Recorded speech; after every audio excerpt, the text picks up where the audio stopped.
ప్రభుత్వం ఉద్యోగాలు ఇస్తామని చెప్పినా కూడా ఎందుకు ఈ రోడ్ల మీదకి రావడం, ఈ ధర్నాలు చేయడం అవసరమా? ప్రభుత్వం ఉద్యోగాలు ఇస్తే రోడ్ల మీదకి రావాల్సిన అవసరం మనకు ఎంతకైనా లేదు. ఎందుకంటే మేము పని పాట లేకుండా అయితే లేము ఈ ఉద్యోగాల కోసం ధర్నాలు చేయడానికి. మేమందరం కూడా క్వాలిఫైడ్ ఆస్పిరెంట్స్. ఇక్కడికి వచ్చిన ప్రతి స్టూడెంట్ ఎస్ఐ కానిస్టేబుల్ అని, యూపీఎస్సీ అని హైలీ క్వాలిఫైడ్ ఎగ్జామ్స్కి ప్రిపేర్ అయిన వాళ్ళే. వీళ్ళందరూ ఇక్కడికి రావడానికి రీజన్ ఏంటంటే కడుపు కోత. మా కడుపు కాలుతుంది కాబట్టి మేము బయటకు వచ్చి మేము అడుగుతున్నాము. అది రేవంత్ రెడ్డి గారికి అర్థం కాదు కదా. ఎలా అర్థం అవుతుంది? అర్థం కాదు. ఏవైతే మన స్టేట్కి వచ్చే ఫండ్స్ అన్ని సొంత లాభాల కోసం ఖర్చు పెట్టుకునే రేవంత్ రెడ్డికి వాళ్ళ మంత్రులకు ఎలా అర్థం అవుతుంది? వాళ్ళు షేర్స్ కోసం కొట్టుకునే వాళ్ళకి ఎలా అర్థం అవుతుంది? వాళ్ళకి అర్థం కావట్లేదు. నిజానికి ప్రభుత్వము వాళ్ళు ఇచ్చిన హామీ ప్రకారం 2 లక్షల ఉద్యోగాలు ఇచ్చుంటే మేము అసలు ఇంత దూరం రావాల్సిన అవసరము లేదు. మాకు ఇంత కష్టపడాల్సిన, ఇంత గోసపడాల్సిన అవసరమే లేదు మాకు. అంటే కొంతమంది నిరుద్యోగులు రాజకీయ ఉచ్చులో పడి ఇట్లా నిరుద్యోగుల ధర్నాలకు వస్తున్నారు. మా ప్రభుత్వం ఇచ్చే ఉద్యోగాలు ఇస్తుందన్న నమ్మకంతో చాలా మంది చిక్కడపల్లి లైబ్రరీలో చదువుకుంటున్నారు కానీ అని చెప్పేసి అంటున్నారు కదా. ఈ రోజు ఇక్కడికి వచ్చిన వాళ్ళందరూ చిక్కడపల్లి లైబ్రరీ నుంచి వచ్చిన వాళ్ళే, ఉస్మానియా యూనివర్సిటీ నుంచి వచ్చిన వాళ్ళే, అశోక్ నగర్, దిల్సుఖ్ నగర్ గల్లీల నుంచి వచ్చిన వాళ్ళే. ఫస్ట్ థింగ్, కాంగ్రెస్ ప్రభుత్వం అంటేనే స్కామ్గ్రెస్. సో స్కామ్గ్రెస్ ప్రభుత్వం వాళ్ళు గుర్తుపెట్టుకోవాల్సిన విషయం ఏంటంటే, మీకు నచ్చినట్టు మీడియా అటెన్షన్ కోసం మీరు ఏది పడితే అది మాట్లాడితే ఇక్కడ ఉండే విద్యార్థులు సైలెంట్గా ఉండరు. Whoever you have seen so many people on the platform, right behind the dais. వాళ్ళెవ్వరికి కూడా ఎటువంటి పొలిటికల్ పార్టీతో సంబంధం లేదు. పొలిటికల్ పార్టీతో సంబంధం ఉండే వాళ్ళు కండువా కప్పుకొని వస్తారు ఇక్కడికి, కండువా లేకుండా రారు. సో మాకు ఈ పొలిటికల్ పార్టీస్కి అటువంటి సంబంధం లేదు. అండ్ అంటున్నారు కదా చిక్కడపల్లి లైబ్రరీలో చాలా మంది చదువుకుంటున్నారని చెప్పేసి. చిక్కడపల్లి లైబ్రరీకి ఒకసారి ఎప్పుడన్నా వచ్చి విజిట్ చేశాడా రేవంత్ రెడ్డి? ఆయనకు తెలుసా రేవంత్ రెడ్డి గారికి? తెలియదు కదా. How can he give such false comments? అంటే ఇప్పటికే 65,000 ఉద్యోగాలు, 70,000 ఉద్యోగాలు ఇస్తామని చెప్తున్నారు కదా. ఇప్పుడు రేవంత్ రెడ్డి గారు 1,00,000 అంటారు, ఇంకొకరు 60,000 అంటారు, ఇంకొకరు 70,000 అంటారు. అది ఎప్పుడు అంటారు? వాళ్ళకి ఏదైనా ఎలక్షన్స్ దగ్గరకు వచ్చినప్పుడు ఇలాంటి మాటలు మాట్లాడతారు. నిజంగా ఇచ్చారా ఇవ్వలేదు అనేది తెలంగాణలో చదువుతున్న ప్రతి ఒక్క నిరుద్యోగికి తెలుసు, వాళ్ళ కుటుంబాలకు కూడా తెలుసు. అంతే కదా. 30 లక్షల నిరుద్యోగులు ఈరోజు ఇబ్బంది పడుతున్నారు, గోసపడుతున్నారు. నిజంగా నువ్వు ప్రభుత్వ ఉద్యోగాలు ఇచ్చుంటే మేము ఎందుకు గోసపడతాం? ప్రభుత్వ ఉద్యోగాలే కాదండి, ప్రైవేట్ సెక్టార్ లో ఉండే ఖాళీలు కూడా ఈ రోజు తెలంగాణ ప్రజలకు ఇవ్వట్లేదు. తెస్తున్నారు కదా, పెట్టుబడులు తెస్తున్నాం, దావోస్ పోతున్నాం అని చెప్పేసి అన్నారు కదా. దావోస్కి వెళ్తారు, పక్కనున్న హార్వర్డ్కి వెళ్తారు, ఆయనకు నచ్చిన దగ్గరికి వెళ్తారు. సో ఈ ప్లాట్ఫామ్ నుంచి ఏదైతే యూత్ డిక్లరేషన్ లో ఇంకో మాట మెన్షన్ చేసింది కదా, 75% jobs will be allocated to the people of Telangana, only to the locals in the private sector. ఇది నేను చెప్పింది కాదు, ప్రియాంక గాంధీ గారు చెప్పింది. 2 लाख బేరోజ్గారీ హే హమ్ ఫిల్ కరెంగే అని చెప్పేసి ఆమె చెప్పారు. ఏదైతే ఇప్పుడు కరెంట్ ఉన్న గవర్నమెంట్ లో మన ఎవరు శ్రీధర్ బాబు గారు, శ్రీధర్ బాబు గారు ఆయన కూడా చెప్పింది ఇదే. అండ్ ఏవైతే ఇన్వెస్ట్మెంట్స్ వచ్చాయి అంటున్నారు కదా. And even I'm requesting the government today, humble request, ఒక కైండ్ రిక్వెస్ట్ చేస్తున్నాను నేను గవర్నమెంట్ కి. ఏదైతే 75% లోకల్స్ కి ప్రైవేట్ సెక్టార్ లో జాబ్స్ ఇస్తామంటున్నారో, మొత్తం 2.5 లక్షల కోట్ల ఇన్వెస్టర్స్ వచ్చాయండి మొన్న తెలంగాణ రైజింగ్ గ్లోబల్ సమ్మిట్ లో. సో అందులో ఏవైతే ఇక్కడికి వచ్చే వాళ్ళు, నేను మీకు చదివి వినిపిస్తాను, what are the companies out here which have come. 2.5 లక్షల కోట్లు, ఒకటి కాదు రెండు కాదు. The companies are like future city, infrastructure, Trump Media and Technology, Energy and Power, Aerospace, Defense and Logistics, Manufacturing Industries, Healthcare Industries, Data and Digital Infrastructure, Food Processing Industry, Life Science and Pharmaceuticals, Tourism and Hospitality. ఇవన్నీ sectors కి మన land కావాలా, మన energy కావాలా, మన నీళ్లు, మన భూమి, మన రిసోర్సెస్ కావాలి. కానీ ఉద్యోగాలు మాత్రం పక్క రాష్ట్రాల వాళ్ళకి ఇస్తున్నారు. So I'm requesting our government, ఆ తెలంగాణ స్టేట్ గవర్నమెంట్, ఇక్కడ ఉన్న విద్యార్థులు, గ్రామీణ ప్రాంతాల్లో ఉండే విద్యార్థులకు స్కిల్స్ నేర్పియండి, ఇంగ్లీష్ నేర్పియండి. తెవ్వడం ముఖ్యం కాదు. నువ్వు యూనివర్సిటీలు తీసుకొస్తావు, ఐఐటీలు తీసుకొస్తావు, అన్ని తీసుకొస్తున్నా అంటావు, కానీ ఉద్యోగాలు ఎవరికి ఇస్తున్నావు?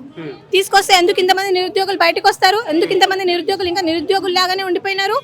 నిజంగానే మేము స్కిల్స్ అప్గ్రేడ్ చేసుంటే ఈ రోజు మన వాళ్ళు ఎవరు కూడా స్విగ్గీ జొమాటోలలో పనిచేయరు, మెడికల్ షాప్లలో పనిచేయరు, వాచ్మెన్ల లాగా కూడా పనిచేస్తున్నారు. ఈ రోజు నిజంగానే మీరు స్కిల్స్ ఇంప్రూవ్ చేస్తుంటే ఈ రోజు అలాంటి పరిస్థితి రాకపోయేది. సో నేను స్టేట్ గవర్నమెంట్ ని ఏం రిక్వెస్ట్ చేస్తున్నానంటే, ఏదైతే స్కిల్ డెవలప్మెంట్ అని అంటున్నారో స్కిల్ అప్గ్రేడేషన్ చేయండి, సాఫ్ట్ స్కిల్స్ నేర్పియండి, ఇంగ్లీష్ నేర్పియండి, ఆల్రెడీ స్కిల్స్ ఉన్న వాళ్ళకి రీస్కిల్లింగ్ చేయండి, అప్ స్కిల్లింగ్ చేయండి. చేసి ఇదంతా ఎవరు చేయాలి? ప్రభుత్వమే చేయాలి. ఎందుకంటే ప్రభుత్వం కన్న తల్లి లాంటిది కాబట్టి ప్రభుత్వం ఇవన్నీ చేసి ఏవైతే 75% లోకల్ జాబ్స్ ఉన్నాయి ఫర్ ప్రైవేట్ సెక్టర్స్ ఇది ఫిల్అప్ చేయవలసిందిగా నేను కోరుకుంటున్నాను. ఇప్పటికే 2.5 సంవత్సరాలు దాటింది కదా, ఏం చేయబోతున్నారు నిరుద్యోగులందరూ మరి? ఆల్రెడీ ఇది ఫస్ట్ టైం కాదనా, ఇప్పటికీ 2-3 సార్లు అయిపోయింది ఇలానే మేము ధర్నాలు చేయడం, ప్రభుత్వం నుంచి స్పందన రాకపోవడం. ఈసారి ప్రభుత్వం నుంచి ఎటువంటి స్పందన రాకపోతే ఇంకా అది మెరుపు ధర్నానే అయి ఉంటుంది. అంటే ఎక్కడి నుంచి ఏ ధర్నా చేస్తామో మాకే తెలియదు. ఎందుకంటే మేము ఆల్రెడీ అలసిపోయినాం. వాళ్ళు వాళ్ళు చాలా కొడతారు, మీకు తెలుసు, హౌస్ అరెస్ట్ చేస్తారు. అదే చెప్తున్నాను కదా, మెరుపు ధర్నా అంటే అందరికీ తెలుసు. మేము ఎక్కడి నుంచి ధర్నా చేస్తామో తెలీదు. మొత్తం రాష్ట్రంలో అన్రెస్ట్ అంటే ఏందనేది రేవంత్ రెడ్డి గారికి తెలుస్తుంది. ఆయన అనుకుంటున్నాడు ఆయన పోలీస్ ఫోర్స్ ఉంది, నా పోలీస్ ఫోర్స్ ఉంది, ఎవరేం చేయలేరని అనుకుంటున్నారు. ఈ రోజు తెలంగాణ ఎలా వచ్చిందన్న మనకు తెలియదు ఏముంది. ఉద్యమం ఆ రక్తం మనలో ఇంకా ఉంది. ఈ ఎన్నో సార్లు హౌస్ బెదిరిస్తున్నారా, ప్రభుత్వాన్ని రిక్వెస్ట్ చేస్తున్నారా? రిక్వెస్ట్ చేసాం ఆల్రెడీ. ఇప్పుడు కూడా రిక్వెస్ట్ చేస్తున్నాను. నేను ఏం రిక్వెస్ట్ చేస్తున్నా, 2 లక్షల ఉద్యోగాలు ఖాళీలు ఉన్నాయి, ఉన్న ఖాళీలు భర్తీ చేయండి. ఏవైతే ప్రైవేట్ సెక్టర్ ఉంటాయో మాకంటూ మేము కొట్లాడి సాధించుకున్న తెలంగాణలో ఈ రోజు వరకు నియామకాలు అనేవి లేవు. ఆ నియామకాలు ఆ వాయిడ్నెస్ ఏదైతే ఉందో క్రియేట్ అయ్యిందో గ్యాప్ ని ఫిల్ చేయండి అని అడుగుతున్నాము. అది చేయకుండా ఎంతసేపు మీరు చూస్తున్నారన్నా, యూరియా క్రైసిస్ తో జనాలు చనిపోతున్నారు, సూసైడ్ చేసుకుంటున్నారు స్టూడెంట్స్ నోటిఫికేషన్స్ లేక. ఇలా ఇంతమంది ఇంత ప్రాబ్లం ఫేస్ చేస్తుంటే మన రేవంత్ రెడ్డి గారు మాత్రం ఎవరు అడిగినా, ప్రతిపక్షం అడిగినా, మనం అడిగినా, ఎవరు అడిగినా కూడా చంపేస్తాను, మీరు చనిపోండి, లేకపోతే ఏమంటారు అది పేగుల మెడలో వేసుకుంటాను, తొండలెక్కిస్తాను, ఇలాంటి 3rd గ్రేడ్ మాటలు మాట్లాడడం ఒక సీఎం అయి ఉండి, ఒక చీఫ్ మినిస్టర్ అయి ఉండి, ఒక ముఖ్యమంత్రి హోదాలో ఉండి అసలు ఎవడన్నా ఇలాంటి మాటలు మాట్లాడతాడా? అంటే ఉద్యోగాలు ఇస్తామంటే నిరుద్యోగులు వద్దంటున్నారు, నిజమేనా? అది ఉద్యోగాలు ఇస్తామంటే ఎందుకు వద్దంటారు? మాకు ఉద్యోగాలు ఇవ్వలేనప్పుడు మీరు ఉద్యోగాల నుంచి దిగిపోండి. మీరు దిగిపోతే మీకు ఆ ప్రాబ్లం తెలుస్తుంది. ఈ రోజు మా చిక్కడపల్లి ఉస్మానియా యూనివర్సిటీ ఇక్కడ అన్ని ఏరియాలలో 5 రూపాయల భోజనం తింటున్నారు. 5 రూపాయల భోజనం తిని వాళ్ళకు స్టొమక్ అల్సర్స్ అవుతున్నాయి. ఎవరి రెస్పాన్సిబిలిటీ దీనికి? నువ్వు మంచి కూర్చొని మా పైసలతోటి, రైతులు సంపాదించే పైసలతోటి, మా పేరెంట్స్ కట్టే ట్యాక్సులతోటి నువ్వు మంచిగా లక్షలు పెట్టి తాజ్ కృష్ణాలు అక్కడక్కడ భోజనం తింటున్నావు. మేము ఇక్కడ 5 రూపాయల భోజనం తింటున్నాం. నేను రేవంత్ రెడ్డి గారిని వాళ్ళ ప్రభుత్వాన్ని ఒకటే కోరుకుంటున్నాను, 3 లక్షల కోట్ల బడ్జెట్ ఉన్న మన రాష్ట్రంలో విద్యార్థులు ఎందుకు 5 రూపాయల భోజనం తినాలి? క్వాలిటీ లేని ఫుడ్ ఎందుకు తినాలి? మాకు బ్రేక్ఫాస్ట్, మాకు మీల్స్ ఫ్రీగా పెట్టించండి. ఎందుకు పెట్టించట్లేదు మీరు?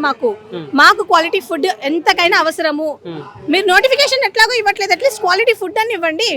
అంటే ఇప్పుడు నోటిఫికేషన్ లేదు కదా, నిరుద్యోగులు ఇంటికి పోతే వాళ్ళ పరిస్థితులు ఎట్లా ఉన్నాయి అనుకోవచ్చు? చాలా చాలా చాలా అంటే భయంకరంగా ఉందన్న. ఎందుకంటే ఇంట్లో పేరెంట్స్కి ఏం చెప్పుకోలేక, ఇక్కడ మీరు చూసినట్టయితే ఒక 30-40 ఇయర్స్ నుంచి కూడా చదువుకునే వాళ్ళు ఉన్నారు చిక్కడపల్లి లైబ్రరీలో. అసలు వాళ్ళ గోస చూడలేకపోతున్నాం లిటరల్లీ. ఎందుకంటే కేవలం నీళ్లు తప్పితే కడుపు నింపుకోవడానికి ఏమీ లేదు. మీరు లైబ్రరీ దగ్గరికి వెళ్తే 12:30-1 గంటల వరకు 5 రూపాయల మెస్ కూడా క్లోజ్ అయిపోతుంది వాళ్ళకు. ఆ పూట తినరు వాళ్ళు. ఏదో బయట 5 రూపాయలు అదేమంటారు షర్బత్ లాంటిది తాగి కడుపు నింపుకుంటున్నారు తప్పితే మా గోస అసలు చెప్పలేదు ఇది లిటరల్లీ. ఏదన్నా అయితే హాస్పిటల్కి వెళ్దామన్నా డబ్బులు లేని పరిస్థితి నిరుద్యోగులతోటి. ఇప్పుడు మీరు వెళ్ళి ఉస్మానియా యూనివర్సిటీ అక్కడ చూడండి, చెప్పులు ఇరిగిపోతే చెప్పులకి ఇలా పిన్నిస్ పెట్టుకొని తిరుగుతున్నారు. అంతెందుకు? అంత ప్రాబ్లం ఎందుకు వచ్చింది? ఎటువంటి చదువు లేని వాడు, డిగ్రీ లేని వాళ్ళేమో ఈ రోజు ఏదైనా అవ్వచ్చు. తెలంగాణ రాష్ట్రంలో కార్పొరేషన్ చైర్మన్లు అవ్వచ్చు, అదవ్వచ్చు, ఇదవ్వచ్చు. కానీ ఇంత చదువులు చదువుకొని ఇన్ని డిగ్రీలు పెట్టుకొని మేము ఏమీ అవ్వలేకపోతున్నాము. మాతో క్యాలిబర్ లేకనా? మాతో అన్ని ఉన్నాయి. మీరు నోటిఫికేషన్స్ ఇస్తే మా పని మేము చేసుకుంటాము, లేదంటే ప్రభుత్వానికి ఈ ప్లాట్ఫామ్ నుంచి మేము ఇదే హెచ్చరిస్తున్నాము. నోటిఫికేషన్ ఇస్తే ఈ కాంగ్రెస్ పార్టీ తెలంగాణలో సస్టైన్ అవుతుంది. లేదు అంటే అప్పుడు నిరుద్యోగులు ఏం చాలా చేస్తారు. అంటే 2034 వరకు నేనే ముఖ్యమంత్రి ఉంటా అని చెప్తున్నాడు కదా, డైరెక్ట్ ధీమా వ్యక్తం చేస్తున్నాడు కదా. ఇంతకు ముందు కూడా మన వైఎస్ఆర్ గారు ఉన్నప్పుడు, అప్పుడు కాంగ్రెస్ పార్టీ ఉన్నప్పుడు కూడా కాంగ్రెస్ పార్టీ ఏమనుకుందంటే, సోనియమ్మ ఏమనుకున్నారంటే, నేను తెలంగాణ ఇచ్చేసిన మొత్తం నన్ను గెలిపించేస్తారు తెలంగాణలో అని అనుకుంది. 10 సంవత్సరాల నుంచి కాంగ్రెస్ పార్టీ తెలంగాణలో అత్తాపతా లేకుండా వెళ్ళిపోయింది. ఇప్పుడైతే ఏదో వాళ్ళు చేసిన ఏమంటారు చెప్పిన మేనిఫెస్టోలో వాళ్ళు చెప్పిన అబద్ధాల ప్రామిస్ వల్ల ఏదో గెలిచారు కానీ నెక్స్ట్ కాంగ్రెస్ పార్టీ డెఫినెట్ గా ఐఎమ్ షూర్ నేనైతే కాంగ్రెస్ పార్టీకి అసలు ఓటేసే ప్రసక్తే లేదన్న. నేనే కాదు నా నిరుద్యోగులు ఎవరు వేయరు, ఎందుకంటే అంత గోస పెడుతున్నారు. మమ్మల్నే కాదు మా తల్లిదండ్రులను కూడా చాలా ఇబ్బంది పెడుతున్నారు. ఈ రోజు అమ్మాయిలను చూడకుండా అబ్బాయిలను చూడకుండా మమ్మల్ని హౌస్ అరెస్ట్ చేస్తున్నారు. మేము మా హక్కుల కోసం పోరాడుతున్నాం, మేము వేరే ఏది అడగట్లేదు ప్రభుత్వాన్ని. సో ఇది మా హక్కు. ఇంకొకటి ఏదైతే జీవో వాళ్ళకి నచ్చిన జీవోలు తీసుకొని వచ్చి జీవో 46 అంటే జియో 46 తీసుకొచ్చింది బీఆర్ఎస్ కదా. జీవో 46 తీసుకొచ్చింది బీఆర్ఎస్ అయినప్పటికీ కూడా అప్పుడు రేవంత్ రెడ్డి గారు ఏమన్నారు, ఈ జీవోని తొలగించేసి మీకు కావాల్సిన రిక్రూట్మెంట్ మేము ఫిల్ చేస్తాము అని అన్నారు. మరి ఎటుపోయింది రేవంత్ రెడ్డి గారి కన్సర్న్? జీవో 29 తీసుకొచ్చారు. ఎవరిని ఎందుకోసం తీసుకొచ్చారు? ఎవరైతే మార్జినలైజ్ కమ్యూనిటీస్ ఉన్నారో ఎస్టీ ఎస్సీ బీసీ వాళ్ళని ఆగం చేయడానికి ఒక జీవో తీసుకొని వచ్చినారు. నిన్ను జాబులు ఏమని అడిగితే నువ్వు నచ్చినట్లు జీవోలు పెట్టి నువ్వు ఫేర్ అండ్ జస్ట్ మేనర్ లో నువ్వు రిక్రూట్మెంట్ ఫిల్అప్ చేయట్లేదు. కావాలని ఏదో ఒక రిక్రూట్మెంట్ ఇస్తావు, అందులో ఒక లూప్ పెడతావు. వాళ్ళ తర్వాత ఏమంటారు ఒక 2-3 ఇయర్స్ వరకు వాళ్ళు తిరగాలి. వాళ్ళు కోట్లకు తిరుగుతుంటే నేను ప్రశాంతంగా కూర్చొని బఠానీలు తింటాడు అక్కడ సెక్రటేరియట్ లో. Is this a fair? ఒక ముఖ్యమంత్రి గారికి ఆయన రెస్పాన్సిబిలిటీస్ నేను గుర్తు చేయాల్సిన అవసరం లేదు. ముఖ్యమంత్రి గారు హెడ్ ఆఫ్ ది స్టేట్ లాగా వ్యవహరించండి. మీ అడ్మినిస్ట్రేషన్ మీద మీ గవర్నెన్స్ మీద మీరు ఫోకస్ చేయండి. అండ్ మోర్ ఓవర్ వాళ్ళ రాహుల్ గాంధీ గారు కూడా ఈ ప్లాట్ఫామ్ నుంచి చెప్దాం అనుకుంటున్నా. రాహుల్ గాంధీజీ ఏజో ఏమంటారు మొహబ్బత్ కి దుకాన్ అని మాట్లాడుతూ ఉంటారు. ఈరోజు తెలంగాణ రాష్ట్రంలో ఎక్కడుందన్న మొహబ్బత్ కి దుకాన్? ప్రతి ఒక్కరు గోసపడుతున్నారు. నో మొహబ్బత్, ఇక్కడ మొహబ్బత్ కి దుకాన్ అనేది లేదే లేదు. ఇంతమంది ఇబ్బంది పడుతుంటే రాహుల్ గాంధీ గారు రాత్రికి రాత్రి దొంగలాగా వచ్చి మెస్సీ ప్రోగ్రామ్ అటెండ్ అయ్యి వెళ్తారు. ఇది ఎక్కడి న్యాయం? ఇది ఎక్కడి న్యాయం? రాహుల్ గాంధీ గారు అసలు ఎక్కడున్నారు? తెలంగాణ బ్రాండ్ ఇమేజ్ పెరగడం తప్ప అంటే బ్రాండ్ ఇమేజ్ అంటే మెస్సీ రావడం వల్ల మనకి ఏమైనా ఇన్వెస్ట్మెంట్స్ వచ్చాయా? మెస్సీ రావడం వల్ల ఏదైనా ఇన్వెస్ట్మెంట్ వచ్చిందా? ఒక రేవంత్ రెడ్డి గారు వాళ్ళ కొడుకు వాళ్ళ ఏమంటారు వాళ్ళ మనవడు తప్పితే ఎవరైనా ఫేమస్ అయ్యారా? మరి మెస్సీని తీసుకొని ఇక్కడ కూర్చోబెట్టాల్సిందా? చిక్కడపల్లి తీసుకొని రావాల్సింది. అప్పుడు ఇంకా బ్రాండ్ ఇమేజ్ పెరిగేది కదా. మెస్సీ రావడం వల్ల ఎన్ని కోట్ల నష్టం మనకి? ఏదైనా ఇన్వెస్ట్మెంట్స్ జరిగాయా? ఆయన రావడం వల్ల ఏం బెనిఫిట్ ఉంది? సరే వచ్చాడే అనుకుందామండి. ఆయన మీద మీరు వెచ్చించిన మోర్ దాన్ 10 crores ఏదైతే గవర్నమెంట్ రెవెన్యూ ఉందో మీరు ఆయన మీద ఏదైతే వెచ్చిస్తున్నారో ఆ 10 crores బడ్జెట్ మీరు మా నిరుద్యోగుల మీద పెట్టుంటే ఈరోజు ప్రతి ఒక్కరి జీవితం బాగుపడేది. ఏదైతే రైతులకు మీరు అబద్ధ ప్రామిస్ చేశారు కదా, మేము ఇంత రైతు బంధు ఇస్తామని, వాళ్ళ మీద పెట్టుంటే వాళ్ళ జీవితాలు మారేవి. రేవంత్ రెడ్డి గారికి నేను చెప్తున్నాను కదా, గవర్నెన్స్ చేయడమే రాని ఆయనతో నేను మాట్లాడాలనుకోవట్లేదు. But I want to request the INC, even Meenakshi Natarajan madam kuda anni chustuntaru. I want to request you madam, whatever the promises which your government have promised us before the elections, I want them to get fulfilled. Thank you.